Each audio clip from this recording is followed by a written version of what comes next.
Today I am finally making a new hamster cage for my hamster Biscuit, and as you can see I am struggling a little bit with the material because this is melamine and it is pretty heavy. I put the base on this little table and then I am placing the back carefully so that I can use the wall as support. This will help me later on so that I can assemble everything.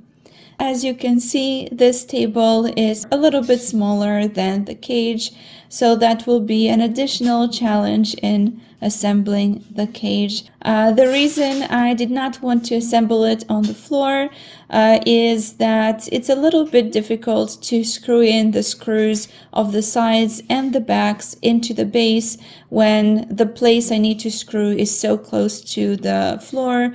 Another reason is that if I assemble the cage on the floor, I will not be able to lift it onto the table by myself. Of course, it's not easy to assemble it yourself. You do need some tools. For me, this tool that can hold the sides at a 90-degree angle is very helpful. Before you drill anything, you need to make sure that everything is in its place and that everything fits together well. I also prepared and used some painter's tape for this first piece so that it can stand straight and I can drill freely. If everything falls apart, then the side and the back might fall on the floor, and I didn't want that.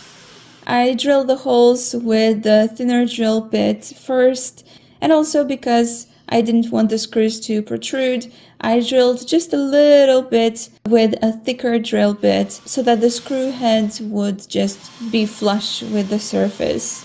Another thing to be careful with is when you use the tool to hold the sides at the 90-degree angle, you need to make sure not to make it too tight because then the bottom side might lift and things might not be straight. I am drilling the holes into the base.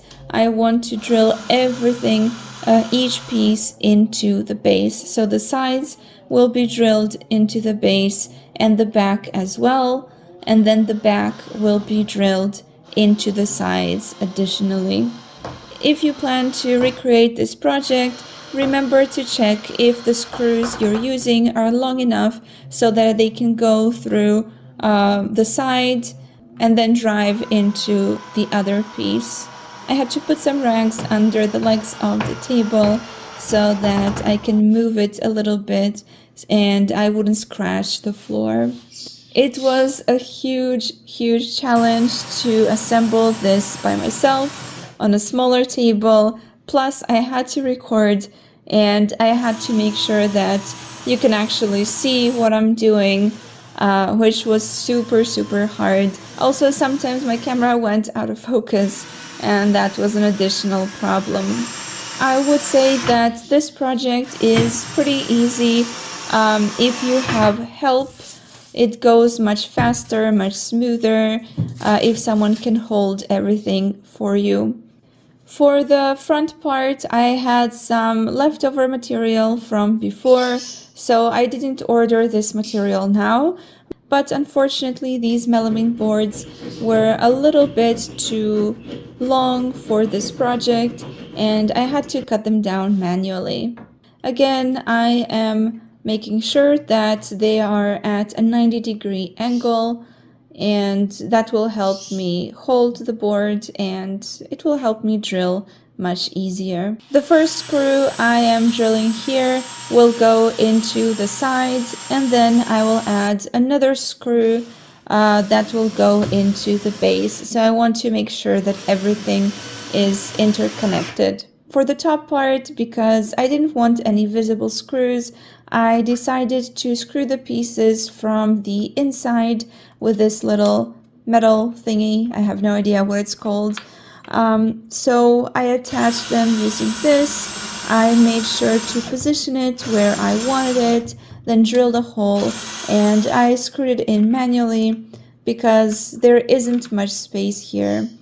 And it was just easier. It's really important to position everything perfectly so that there will be no gaps later. I did the same thing with the other side. One screw goes into the side of the cage and the other goes into the base of the cage.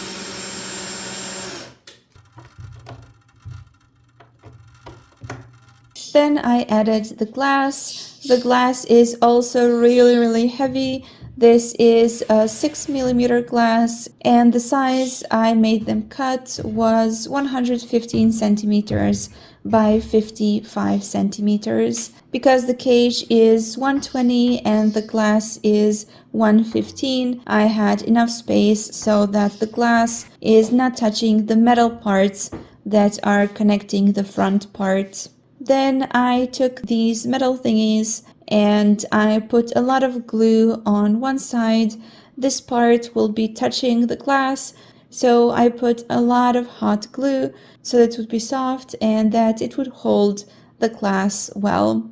Because the glass is 6mm, you need to put something on the screws to make them separated from the melamine by 6mm so that everything will hold smoothly. You can use anything that is safe. You can use something metal. You can use some piece of wood that is 6mm thick, anything that you can find and use. And after drilling the hole in the position I wanted it, I just went ahead and screwed in this metal part. I put one on each side, and for me, for now, this is enough to hold the glass.